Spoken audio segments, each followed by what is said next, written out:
Hello, everyone. Welcome to Timeless Voyager, where the knowledge is timeless and you are the voyager.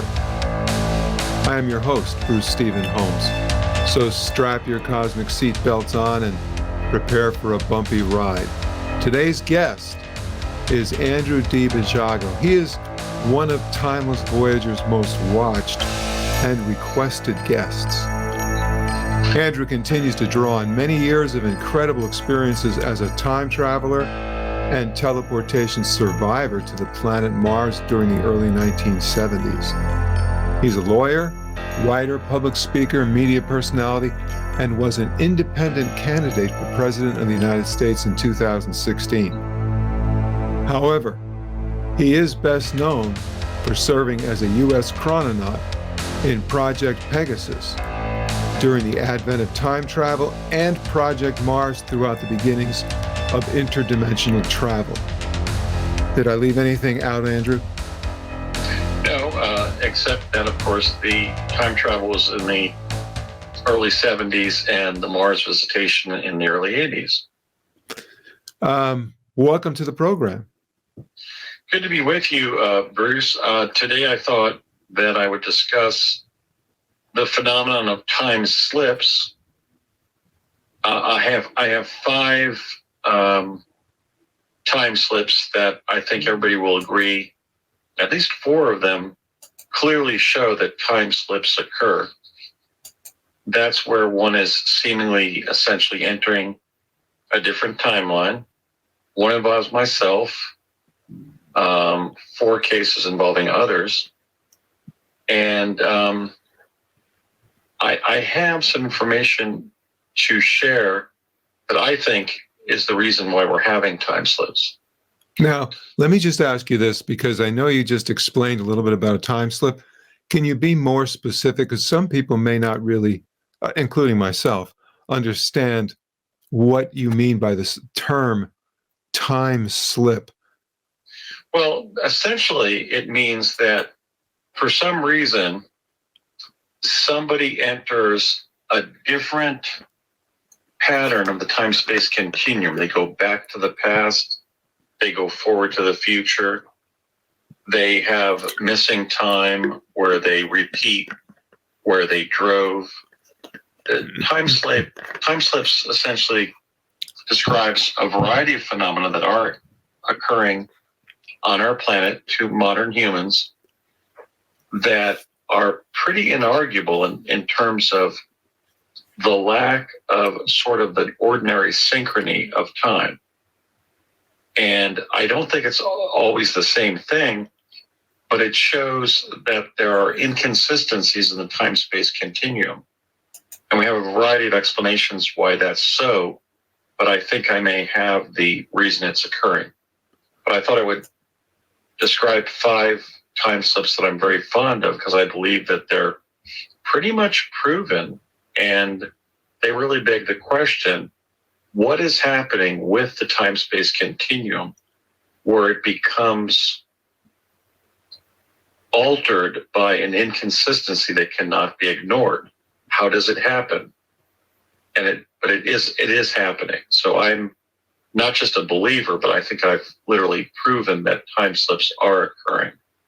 Now, before you start, let me just ask this. Would a person, just the average, the normal, ordinary person, ever experience a time slip themselves?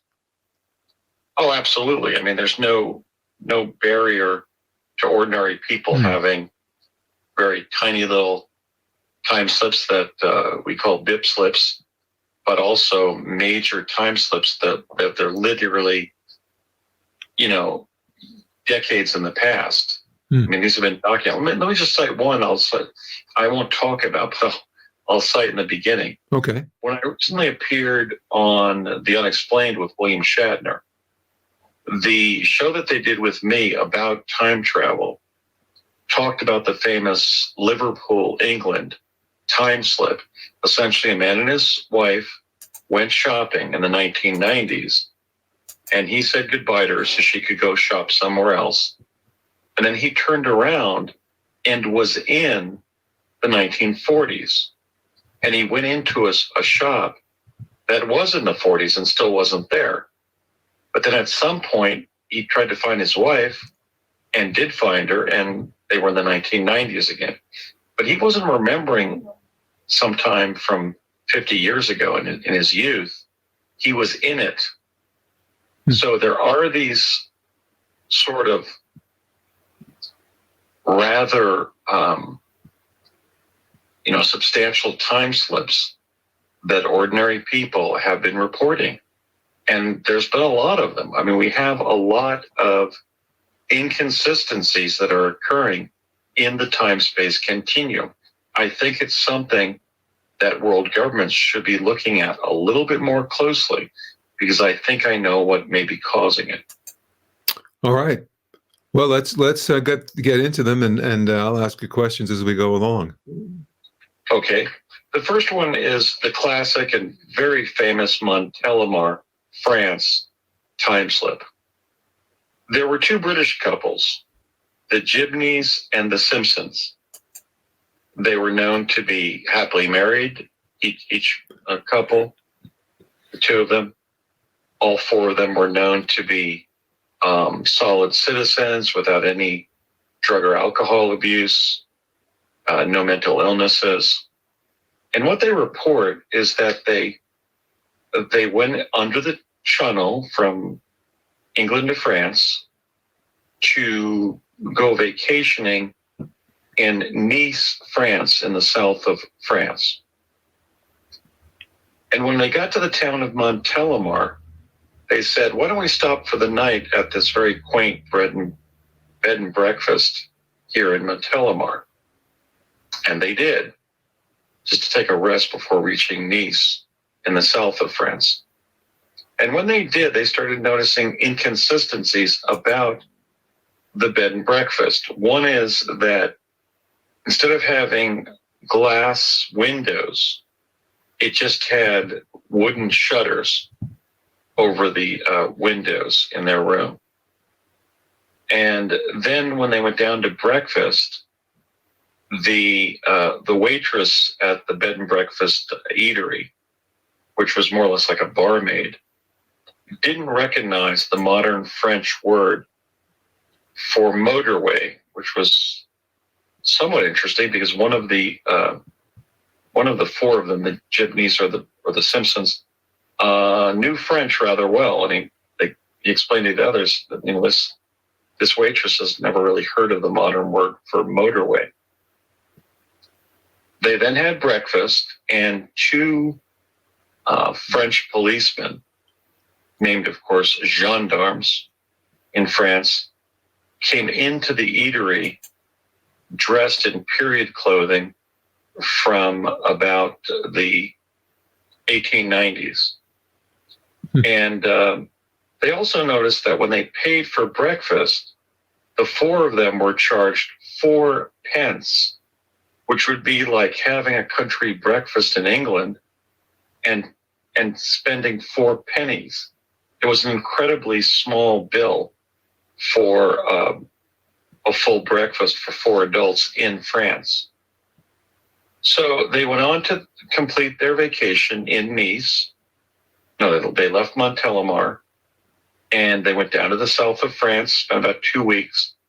And when they returned across France to enter the Channel, which of course is right next to the English Channel there, in northern France to go back to England, the bed and breakfast wasn't there.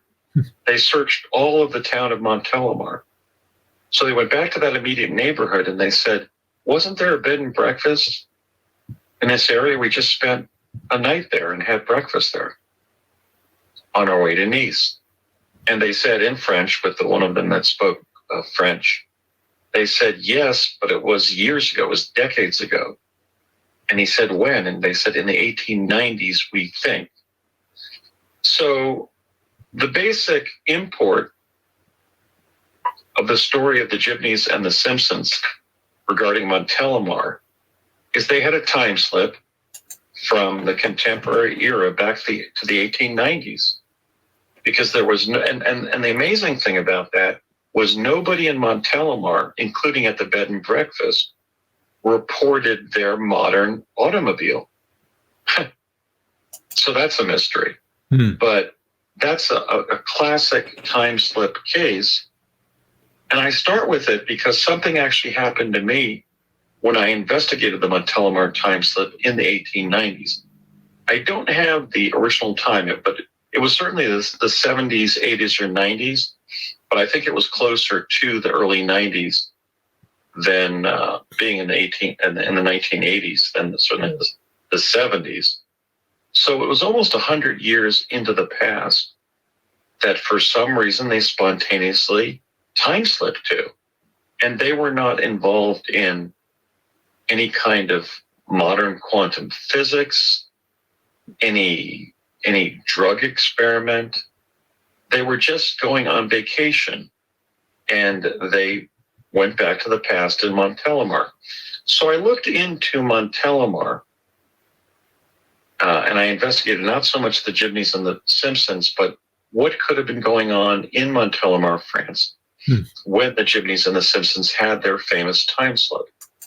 And what I found initially, momentarily, if you will, is that the largest release of radioactive plasma in the history of the French nuclear program had occurred in Montelimar right before their time slip. And I kind of got somewhat discredited unfairly in the blogosphere because everybody was saying, Andy, we can't find this on the internet. And I went back for where I had found that, not about their time slip, but about this horrendous release of radioactive plasma in the largest release of radioactive plasma in the history of the French nuclear program. And it was gone. It had been completely scrubbed off the internet.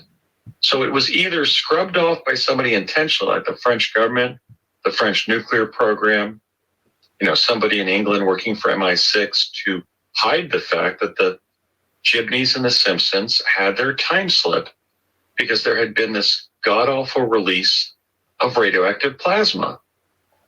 I had all the evidence on the fact that the Montelimar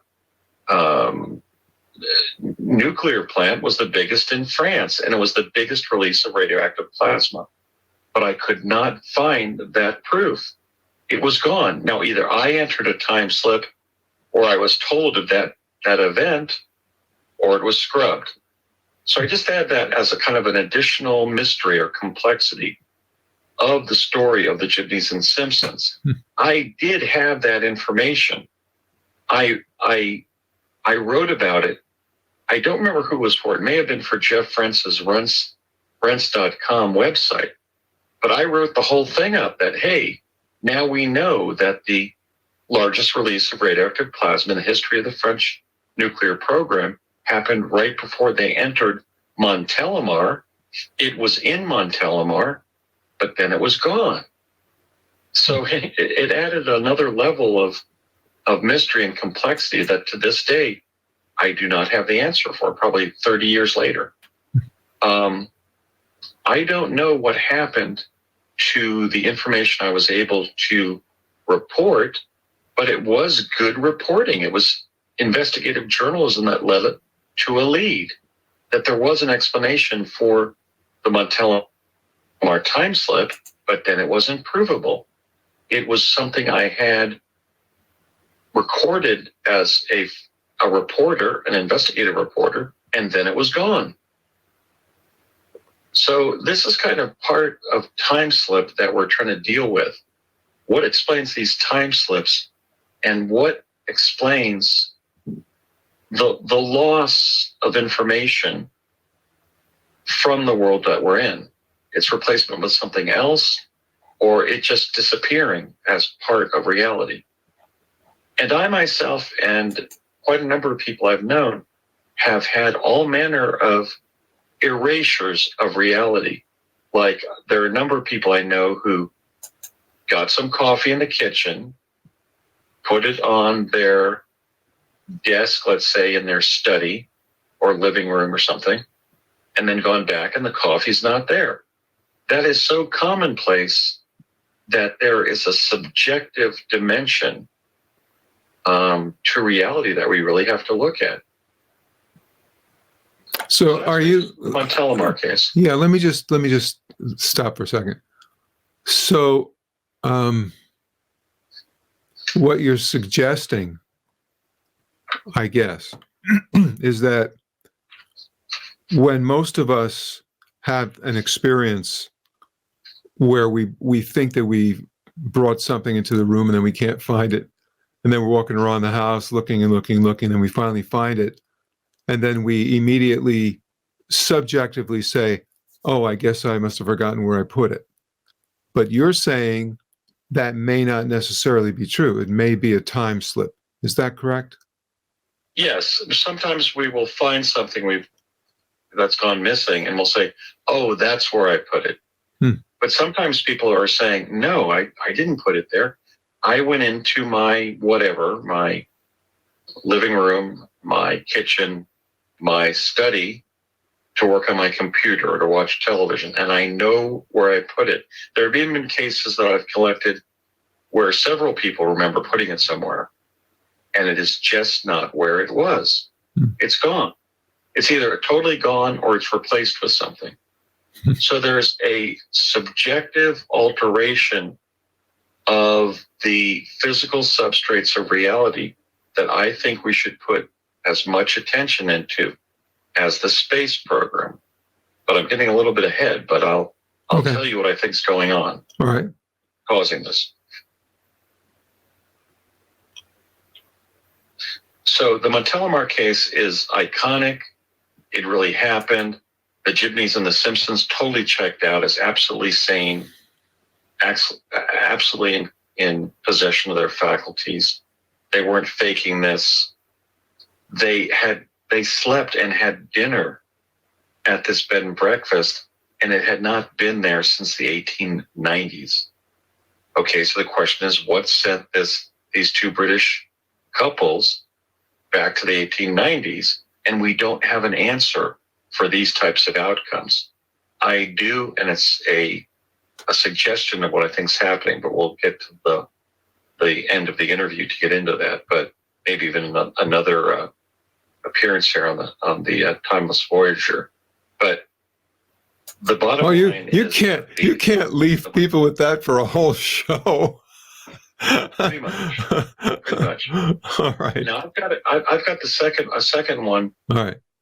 For one that was experienced by me and two other individuals who were a married couple. So let me explain this particular time slip, right, which was not to the past, but to the future. A short period to the future. Of course, I was visiting the future intentionally in DARPA's Project Pegasus. In fact, I was in the first group of children who were gone forward in time via the chronovisor, which was on November 5th of 1971. Mm-hmm.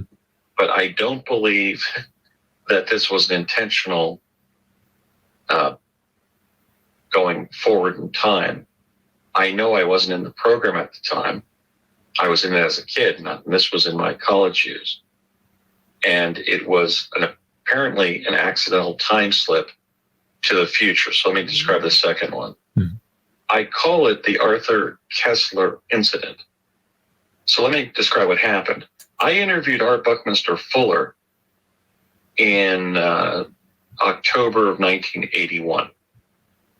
In fact, on not Thanksgiving, but Halloween of October 31st of 1982, I then had this time slip. So I interviewed Fuller on October. I sold it to the men's magazine We, and it came out in October, just exactly a year later, the next year, 82.